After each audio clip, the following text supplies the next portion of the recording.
Hey guys, welcome back to the channel super ideas में आप लोगों का एक बार फिर से स्वागत है। तो आज है 8 जून। तो उत्तराखंड की सारी न्यूज़ इस वीडियो में हम देखने वाले हैं। तो वीडियो को अंत तक जरूर देखें ताकि आप किसी भी अपडेट को मिस ना करें।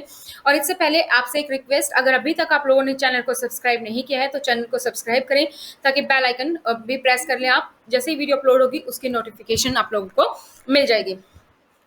पूर्व से केंद्र सरकार द्वारा 45 वर्ष से ऊपर के लोगों के टीकाकरण हेतु मुफ्त टीका राज्यों को दिया जा रहा है। अब माननीय प्रधानमंत्री द्वारा 18 वर्ष से अधिक और 45 वर्ष से कम आयु वर्ग के सभी लोगों का टीकाकरण हेतु राज्य सरकारों को मुफ्त टीका उपलब्ध कराने की तैयारी है, पिछले साल की तरह। तो अगर आपने कल मोदी जी की स्पीच देखी हो, तो पहले केंद्र सरकार क्या करता था, 45 वर्ष से जो ऊपर लोग थे उनका मुफ्त टीकाकरण का खर्चा जो है वो कौन उठाता था? केंद्र सरकार उठाती थी। यानी कि टीके क्या जो वैक्सीन है वो केंद्र सरकार राज्य को देती थी। तो अब मोदी जी ने घोषणा कर दी है कि जो 18 साल से लेकर 45 वर्ष का आयु वर्ग है उन सभी लोगों के लिए भी टीकाकरण राज्य सरकारों को केंद्र सरकार ही देगी। इसके अलावा कल अपनी मोदी जी ने अपनी स्पीच में कहा है कि गरीब कल्याण अन्न योजना को दिवाली तक बढ़ा दिया गया है। यानी कि अभी तक जो आपको राशन मिल रहा था मई और जून के लिए, जो आपके लिए अनाउंस किया गया था फ्री राशन, 5 किलो अनाज मिलता है पर व्यक्ति, तो वो जो फ्री अनाज अनाउंस किया गया था अब उसको दिवाली यानी कि नवंबर तक बढ़ा दिया गया है। सांसद अनिल बलूनी ने उत्तराखंड की मदद की है। उत्तराखंड को भेजी है कोविड राहत सामग्री। 14,000 ऑक्सीमीटर राज्य में भेजे गए हैं। ऑक्सीजन कंसंट्रेटर जनरेशन प्लांट भी भेजे गए हैं और आध्यात्मिक गुरु श्री एम ने सहयोग भी दिया है। तो बलूनी ने आध्यात्मिक गुरु का भी आभार जताया। सीएम तीरथ सिंह रावत ने पीएम मोदी से की मुलाकात। तो सूत्रों के मुताबिक सीएम रावत ने प्रदेश के विकास कार्य, बाबा बद्रीनाथ, बाबा केदारनाथ धाम में चल रहे विकास कार्यों, कोरोना संक्रमण के दौरान की गई तैयारी और टीकाकरण जैसे मुद्दों पर पीएम मोदी को जानकारी दी। केंद्रीय सूचना एवं प्रौद्योगिकी मंत्री रविशंकर प्रसाद ने कहा कि मुख्यमंत्री तीरथ से मुख्य रूप से उत्तराखंड में ऑप्टिकल फाइबर नेटवर्क के ग्राम पंचायतों तक पहुंचाने जाने के संबंध में भी चर्चा हुई, क्योंकि इस टाइम पे जब कोविड के कारण सभी स्कूल बंद थे, ऑनलाइन एजुकेशन में भी बच्चों को बहुत प्रॉब्लम आई है इंटरनेट और नेटवर्क के जरिए। उत्तराखंड का पर्यावरण अत्यंत संवेदनशील है, अतः संपूर्ण हिमालय क्षेत्र में हिमनद का अध्ययन और जल स्रोतों को सुरक्षित रखने के संबंध में संपूर्ण अध्ययन करने हेतु उत्तराखंड में हिमनद व जल संसाधन शोध केंद्र की स्थापना की जाए, इसका अनुरोध भी मुख्यमंत्री ने प्रधानमंत्री जी से किया है। तो प्रधानमंत्री जी से यह भी आग्रह किया गया है कि राज्य में कुमाई क्षेत्र में एम्स की स्थापना की जाए और ऋषिकेश एम्स की एक शाखा वहां स्थापित की जाए, या तो ऋषिकेश एम्स की ही एक शाखा को कुमाऊं भेजा जाए या कुमाऊं में एक नया एम्स की स्थापना की जाए। भारत सरकार ने राज्य को 3 डॉपलर रडार की स्वीकृति दी है। आज उनके लिए भी उन्होंने आभार व्यक्त करते हुए प्रधानमंत्री जी से वैली हेतु 10 छोटे डॉपलर रडार उपलब्ध कराने का भी अनुरोध किया है। देवभूमि उत्तराखंड में चाइल्ड सेक्स रेशो देश में सबसे खराब है। 2021 में प्रति 1000 लड़कों की तुलना में 840 बच्चों का जन्म हो रहा है। वर्तमान में एसडीजी सर्वेक्षण के मुताबिक केरल सबसे अच्छा प्रदर्शन करते हुए पहला राज्य बना है। राज्य में 2021 में प्रति 1000 पुरुषों पर 957 महिलाओं का जन्म हुआ है, जो 950 की आदर्श दर से बेहतर है।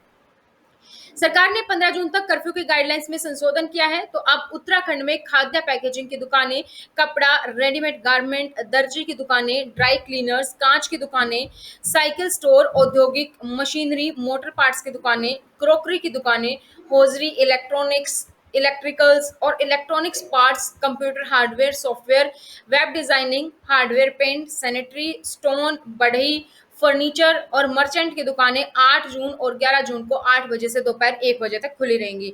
ये सभी मैं गाइडलाइंस आपको एक बार फिर से इसीलिए बता रही हूँ, काफी लोगों को कंफ्यूजन है कि कौन कौन सी दुकानें खुलेंगी, कौन कौन सी नहीं खुलेंगी। सभी वाणिज्यिक वाहनों को माल उतारने और अन्यथा लोड करने की अनुमति दी जाएगी। सभी थोक खुदरा दुकानों के गोदामों में सामान लोड करने की अनुमति रहेगी। उत्तराखंड में कर्फ्यू के दौरान 8 जून से 15 जून तक पीडीएस राशन की दुकानें सुबह 8 बजे से 12 बजे तक खुली रहेंगी। राशन की दुकानें, किराने का सामान और जनरल स्टोर जून में सुबह 8 बजे से दोपहर 1 बजे तक खुलेंगे और 9 और 14 जून को खुलेंगे। ये स्टेशनरी और किताब की दुकानें 9 और 14 जून को ही सुबह 8 बजे से दोपहर के 1 बजे तक खुली रहेंगी। खाद्य पैकेजिंग की दुकानें, रेडीमेड वस्त्र, दर्जी की दुकानें, चश्मे की दुकानें, साइकिल स्टोर, औद्योगिक मशीनरी, मोटर पार्ट्स की दुकानें और ड्राई क्लीनर्स की दुकानें 11 जून को सुबह 8 बजे से दोपहर 1 बजे तक खुली रहेंगी। फोटोकॉपी की दुकानें, लकड़ी व्यापार की दुकानें 9 जून 2021 को सुबह 8 बजे से दोपहर 1 बजे तक खुली रहेंगी। 9 जून, 11 जून और 14 जून को सुबह 8 बजे से दोपहर 1 बजे तक शराब और शराब की दुकानें खुली रहेंगी।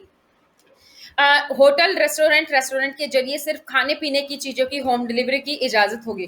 कर्फ्यू के दौरान टीकाकरण कार्यक्रम जारी रहेगा और आपको टीकाकरण के लिए अपना पंजीकरण दिखाना होगा। राज्य में सरकार को यह भी सलाह दी गई है कि जहां तक संभव हो शादी समारोह का आयोजन न करें। इसके बावजूद यदि जरूरी है तो 20 लोगों की अनुमति होगी, वो भी आरटीपीसीआर नेगेटिव के साथ। अंतिम संस्कार में भी अधिकतम 20 लोग ही शामिल हो सकते हैं। सभी शैक्षणिक कोचिंग संस्थान अगले आदेश तक बंद रहेंगे, ऑनलाइन पढ़ाई जारी रहेगी। इसके अलावा सिनेमा हॉल, शॉपिंग मॉल, व्यावसायिक प्रतिष्ठान, बाजार, खेल संस्थान, स्टेडियम, स्विमिंग पूल, मनोरंजन पार्क, थिएटर, ऑडिटोरियम अगले आदेश तक बंद रहेंगे।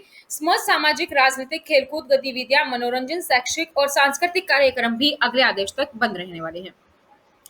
बाहरी राज्यों से उत्तराखंड में आने वाले सभी व्यक्तियों को 72 घंटे पहले की नेगेटिव रिपोर्ट चाहिए और इसके साथ ही ई पास भी आप लोगों को बनवाना होगा।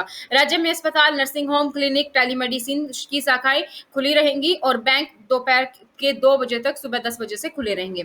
ब्लैक फंगस के पास उत्तराखंड में कोविड-19 रोगियों के लिए एस्परगिलस कवक की सूचना मिली है। एस्परगिलस फंगस, तो अधिकारियों ने कहा है कि कोविड-19 रोगियों में ब्लैक फंगस संक्रमण के बढ़ते मामलों के बीच देहरादून में एस्परगिलस नामक एक अन्य फंगस संक्रमण के कम से कम 11 मामलों का पता चला है। मुख्यमंत्री से बात करने के बाद निर्णय लिया गया है कि नेपाली फार्म तिराहे के पास कोई भी टोल प्लाजा नहीं बनाया जाएगा। उत्तराखंड में राजकीय मेडिकल कॉलेज के अधीन संचालित सुशीला तिवारी अस्पताल को पीएम केयर फंड से मिले पोर्टेबल वेंटिलेटर कुछ ही दिनों में खराब हो गए हैं। मेडिकल कॉलेज प्रबंधन ने एक कंपनी के 28 वेंटिलेटरों को ठीक कराया, जबकि दूसरी कंपनी के 17 वेंटिलेटर को टेक्नीशियन और इंजीनियर का इंतजार है। उत्तराखंड केंद्रीय मंत्री नितिन गडकरी से मिले सीएम तीरथ, तो 6 राजमार्ग घोषित किए जाएंगे और राष्ट्रीय राजमार्ग होंगे ये। सीएम तीरथ सिंह रावत ने नितिन गडकरी से केंद्रीय सड़क अवसाधना नियम के तहत 615.48 करोड़ के 42 प्रस्ताव को मंजूरी देने का अनुरोध किया। उत्तराखंड के ज्यादा इलाकों में मौसम शुष्क हो गया है। कुछ पर्वतीय क्षेत्रों को छोड़ सभी जगह दिन भर चटक धूप खिली होने से पारा भी चढ़ने लगा, जिससे पसीने छुड़ाने वाली गर्मी महसूस की जा रही है और मौसम विभाग के अनुसार अगले कुछ दिन प्रदेश में आसमान साफ रहने के आसार हैं। स्वास्थ्य के मोर्चे पर उत्तराखंड की स्थिति काफी विकट है। प्रदेश के 13 जिलों में से 8 जिले तो शुद्ध रूप से पहाड़ी हैं। ऐसे में प्रदेश को एयर एम्बुलेंस की दरकार है। एयर एम्बुलेंस की दरकार सुविधा होती तो काफी सारी हजारों जानें बच सकती थी। उत्तराखंड की राजधानी में रविवार को ब्लैक फंगस महामारी के 20 नए मरीज सामने आए हैं। राज्य में तेजी से फैल रहे इस महामारी के जिन मरीजों का इलाज चल रहा है उनमें से 3 ने रविवार को भी दम तोड़ दिया है और कोरोना संक्रमण की दूसरी लहर के प्रकोप के कारण हाल ही में जूझे राज्य अब ब्लैक फंगस के कहर की सुगबुगाहट साफ है। उत्तराखंड की राजधानी में तो संख्या जो है ब्लैक फंगस के कुल मरीजों की वो 299 है। इसमें से 47 की मौत हो चुकी है और 18 मरीज रिकवर हो चुके हैं। कोविड केसेस की बात करें तो 395 नए संक्रमित मिले हैं, 21 की मौत हुई है और घटकर ये 14,122 एक्टिव केस हो गए हैं। नीम करोली बाबा मंदिर ने कोविड-19 महामारी को देखते हुए 15 जून के मेले से पहले अनिश्चित काल के लिए अपने द्वारों को बंद कर लिया है। मंदिर प्रबंधन विनोद जोशी ने बताया कि श्रद्धालुओं की बढ़ती भीड़ को देखते हुए मंदिर समिति और जिला प्रशासन ने संयुक्त रूप से यह फैसला लिया है।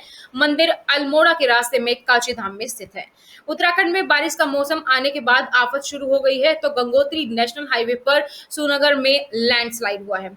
उत्तराखंड में जड़ी बूटी शोध एवं विकास संस्थान ने समय और मूड के हिसाब से हर्बल चाय तैयार की है। जड़ी बूटी शोध और विकास संस्थान ने तैयार की खास चाय थकान और तनाव को दूर करने में मददगार होगी। तो ये थी दोस्तों कुछ उत्तराखंड की खबरें। इसी तरीके से अपडेट रहने के लिए चैनल को सब्सक्राइब करें, बेल आइकन को प्रेस करना ना भूलें। इसके अलावा स्टेट की गाइडलाइंस और जो भी न्यूज आती रहती है उसके लिए मैं अलग से भी वीडियो डालती हूँ, वो भी आप लोग जाकर देख सकते हैं। वीडियो को लाइक करें, शेयर करें अपने दोस्तों के साथ। आज की वीडियो में इतना ही, फिर मिलेंगे नई जानकारी के साथ। तब तक thank you so much, bye, take care.